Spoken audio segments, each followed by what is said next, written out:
So today we have one giant laptop for an unboxing. This has been requested a lot. It's the Lenovo Legion 9i Gen 10. Now this is an expensive laptop. It is their flagship model. We're really looking forward to checking it out. Now we're not that rich, so we did just get pretty much the base model here, and that still came in at £4,299 in the UK. This is a very pricey laptop. There we go. Opening the box reveals yet another box which is lifted nicely towards you, so that's quite a nice little touch there. Now this does come with a 5080 at a minimum and the Core Ultra 9 275HX, which we know is a powerful processor, and being an 18-inch laptop, this should be able to handle it with ease. And let's see what we've got in here. Now some of the great features of this laptop is it has 4 RAM slots, though I'm curious to see at what speeds we can get them running at. It has about, I think, 3 or 4 SSD slots, so plenty of upgrades. So this will make a great gaming and workstation. So, UK plug, I'll leave that on there for the moment. Nothing in there. Whew, God, that's heavy. That's going to be the PSU. Now to power one of these beasts, you're looking at a 400 watt PSU. So this is going to be pretty heavy and chunky. I can feel the weight of it already. There we go. So actually it doesn't look too large considering that's 400 watts, but there's quite a weight to it there. Right, let's get that. Oh my goodness, that is a weight. There's the laptop box itself. Let's peel the stickers and take a look. Whoa! Reach your impossible. So there you go, with this laptop you can reach your impossible. So here is my impossibly heavy laptop. Wow, God, that's a weight. So lifting the laptop out, you get a little booklet underneath, Legion 9i 18-inch Gen 10, and some safety regulations. That is it. For a £4,300 laptop, it's quite bare bones really. We do get a material cover, I suppose. Let's have a look. So there she is. That is absolutely beautiful. So like with the Legion 9i Gen 9 16-inch last year, we get this beautiful carbon fibre material cover. Now every one of these laptops will look very slightly different with the way that they're produced. And I think, you know, it looks so much better in person than you see on the pictures. I do think it's a little bit darker this year than the 9i Gen 9 that we had last year, but it looks stunning. Now they moved the Legion logo to the centre of the lid, and they have changed the port layout with this large 18-inch. But let's have a look underneath first. So you can see we've got a very large foot which lifts up quite high at the rear, so you can get some airflow underneath. 2 front feet. Then we've got quite a lot of air intake here for those fans. And then some speakers. Looking at the ports, so on the left side we've got a USB-A port. We've got a flip down RJ45. Bit of a shame that it's a flip down, they're not my favourite, but at least we do still get the RJ45, but I preferred when they had those on the rear. If you've got a big network cable sticking out the side of your laptop, it's a bit of a pain. Then we've got 2 USB-Cs, which I believe are both Thunderbolt 5. I will put on screen what actual standards they are, and the headset jack. Moving it round to the other side. At the front, we've got a webcam kill switch, which is very handy.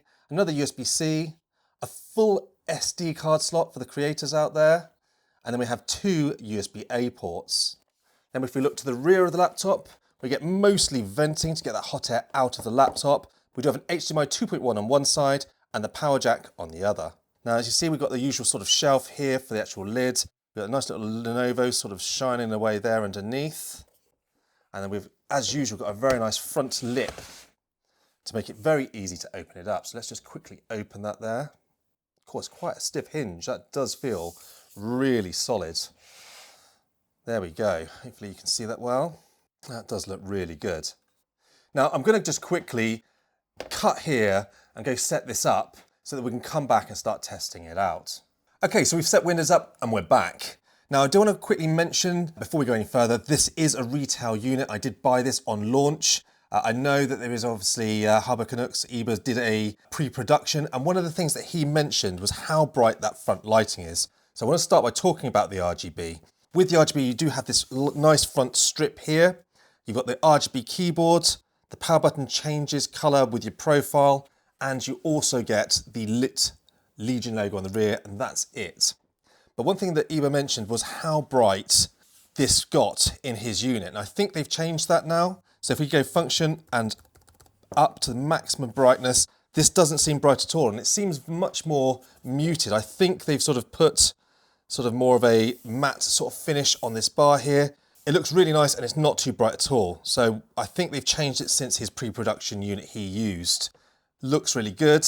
I think it looks very nice on the rear lid as well. And again, you can change all of the RGB lighting in the actual space software now. Advantage, you can still do your updates from, but we now have the space software, which you can control your lighting, your profiles, and other bits and pieces. Now, I have to be honest, not a massive fan of this space at the moment.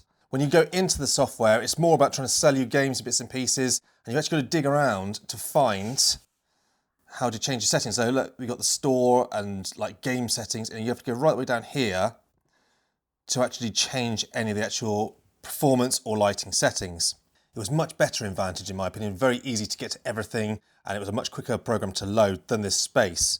I'm also not liking the way you get some options on this page, and then if you want anything else, you've got to go down to the tiny little more button right down here for the last load of settings. It just seems a bit of a wasted opportunity. If you're going to use this space, I think they could have done a much better job of it.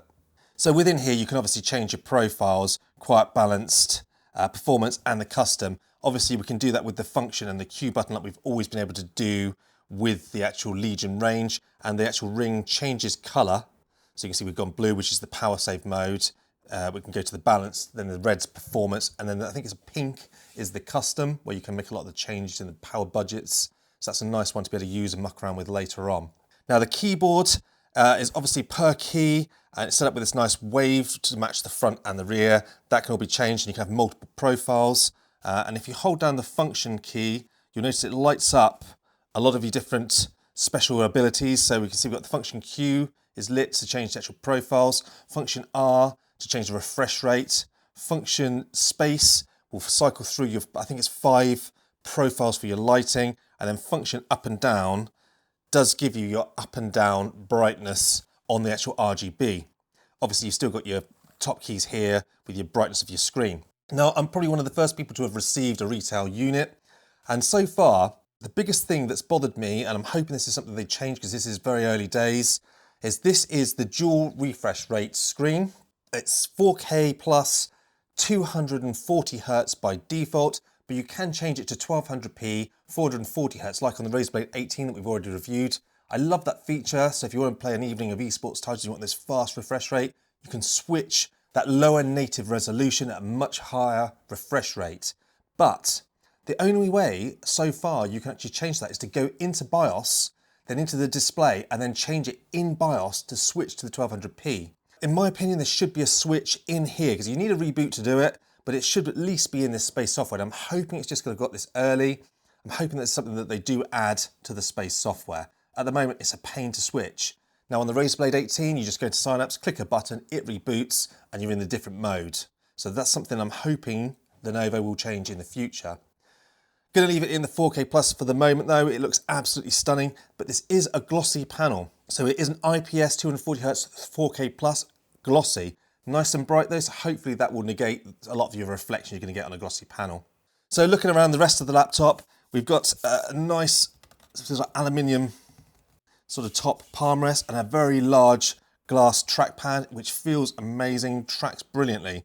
Really pleased with that. And obviously the Legion keyboard, they're always amazing to type on, great travel, great pressure. I absolutely love typing on these keyboards. One of the big highlights of the Legion range of laptops. Now you can see either side of the keyboard we've got some speaker grills. It's got a decent speaker system in this one. They sound like this. Speaker test of the Legion 9i 18-inch gaming laptop at 50% volume.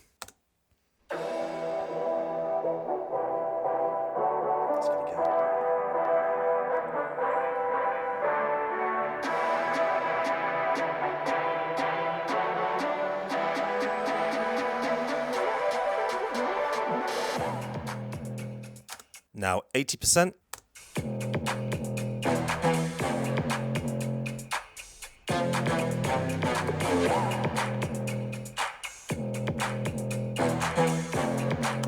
And 100%.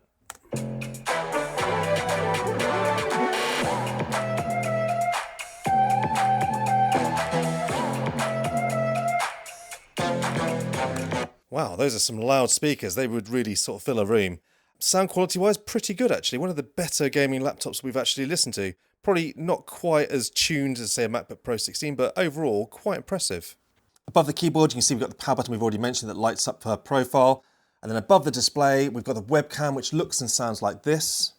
This is a test of the webcam and the microphones on the new Lenovo Legion 9i gaming laptop. Let me know in the comment section down below what you think this looks and sounds like.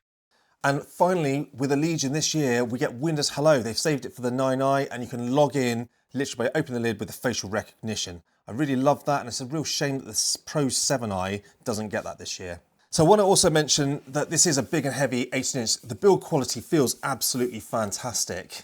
Now, the hinge on this one, it feels really solid as you're moving it around. It's quite heavy to lift it, but it does not go anywhere when you actually lift it up, which is nice. There's no wobble. And it does go back 180 degrees. That is a feature I've always loved, because if I'm stood up using my laptop, I can still see it by pushing it right back. It may be pointless to a lot of people, but I really like that feature. Weight-wise, it's heavier than the Blade 18, but it still doesn't feel that heavy for an 18-inch laptop. It's much lighter than the Alienware 18. And just want to take this opportunity as well, whilst I'm weighing this one, is if you're not subscribed, please consider doing so as well, because this is only the unboxing. We will be doing a full review of this laptop and comparing it to the other 18 inches that we've tested this year. So the configuration I've got, which is the 64 gig and the one SSD, comes in at just over 3.5 kilograms. So not too bad for an 18-inch large workstation or gaming laptop like this. About 400 grams heavier than the Blade 18. But you do also have to consider that you have a really chunky, heavy 400 watt PSU that goes with it. Let's quickly pop that on there. That takes up to 4.6 kilograms. You're talking over a kilogram. That's literally heavier than some laptops. So it is a chunky power block you have to take with you. It does have power delivery on there though, so you can use that, and we will test that out for the full review. Right, so now we've looked around the laptop, I'm going to just quickly pop it on the back desk, and we're going to do some actual thermal and game testing of this machine. Okay, so we've set up on the main desk, we're plugged in, we are in the performance mode, as you can see by the sort of the red colour of the power button. A couple of things before we start testing. I want to just quickly mention that firstly, the RAM. I got the base model with 64 gigabytes. Now, when it turned up, it came in at 4,800 megatransfers per second, which was really odd, because it does state it'll be at least 5,200, which is still quite slow. Now, I went into BIOS and it allowed me to change it to 5,200, so I don't know why it wasn't set like that from the get-go. So I've changed it, so you can see now 5,200 megatransfers per second for the 2 slots populated. I will do a lot of RAM testing for the full review and see how it reacts with different 4-slot configurations and 2-slot configurations. We'll also test the speed as well to see if that 5,200 and lower has any effect on the system. Now we've got a Gen 5 drive installed. I've got a 1 terabyte Samsung Gen 5 they've supplied. Got some great speeds with that. So with 11,200 read and 13,000 write, so really nice speedy Gen 5 drive there that they've provided. Love the fact we're starting to see Gen 5 drives with these machines. Now just a couple of quick benchmarks before we fire up a game. Ran Geekbench 6 and got some really good scores. Single core of 2895 and a multi-core of 19,682, so that's quite a bit faster than the Blade 18 with very similar specs, so not bad at all there. And Time Spy in the performance mode, we got 21,709 with a graphics score of 22,813, so one of the best graphics scores on a 5080 that we've reviewed so far.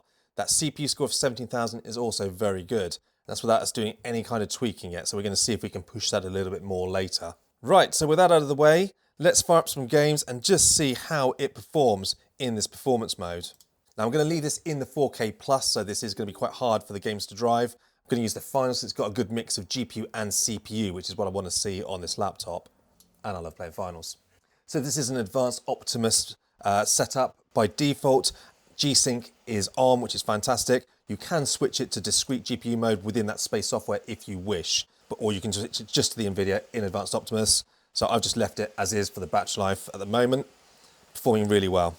Right, so we're just loading up the finals. First thing it does is the shaders, which hammers the CPU, and we can see here it's pulling between 165 and 185 watts on that CPU. That's quite insane.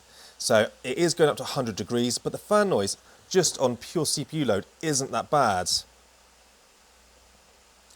52 decibels on pure CPU load, but we are hitting that 100 degrees. So temperature wise, probably not quite as good as the Alienware 18 so far.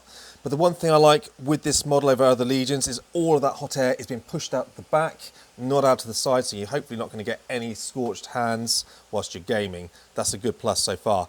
And it isn't that loud. Right, so let's just quickly check the settings. We're going to run it at 4K with a bit of DLSS. So as you can see, 3840 by 2400, 240 Hertz. Put it on unlimited frame rate. VSync disabled. Yeah, we'll put some quality DLSS settings, and all epic. So this is going to really push this GPU. Okay, so we have been playing for quite a while now. With regards to the GPU, we're sitting up to about 170 watts, and we're sitting in the mid 70s, which seems pretty respectable considering it's not that noisy. CPU's hitting up to about 90 degrees. It's taken over 100 watts, so you can see it is really hammering that wattage of the CPU. So overall, it's doing a good job, obviously pumping out the watts and controlling the actual system itself. So this is the highest performance mode other than the custom modes. You can, if you do not like it this loud, switch it down to the balanced or the silence, which both give playable frame rates at the expense of a little bit, sort of less performance. And we will test all of those in the full review. Okay, so let's just quickly mute that and check the fan noise.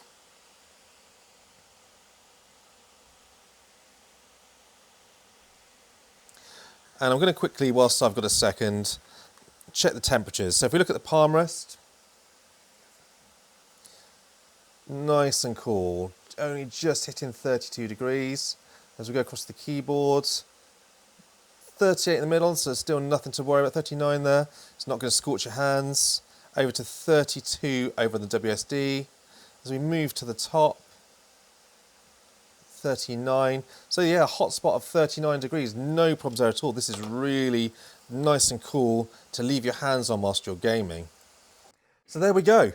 Gaming so far, absolutely flawless. Now, as I said, we will test all the profiles in both 3D and 2D in the full review, along with the noise and the actual power levels of this laptop. So make sure you're subscribed if you aren't already, if you want to see that full review, and we've got plenty more content coming as well. Now, this is a very, very expensive laptop, about £4,300 in the UK, but this is Lenovo's flagship device. It's got all the bells and whistles with great performance. We've obviously got 4 DIMM slots, about I think 4 SSDs, or we'll open up for the full review. Overall, it's a really solid laptop. Now, I know some people complain about the screen being IPS, but this is probably one of the best IPS panels that I've used so far. This is a really excellent laptop, and I'm really happy with it so far. Now, I'm going to put it through its paces over the next few days, and I'll probably come back next week with the full review. Now, as always, if you've got any questions, put it in the comment section down below and I will get back to you. And lastly, thanks for watching.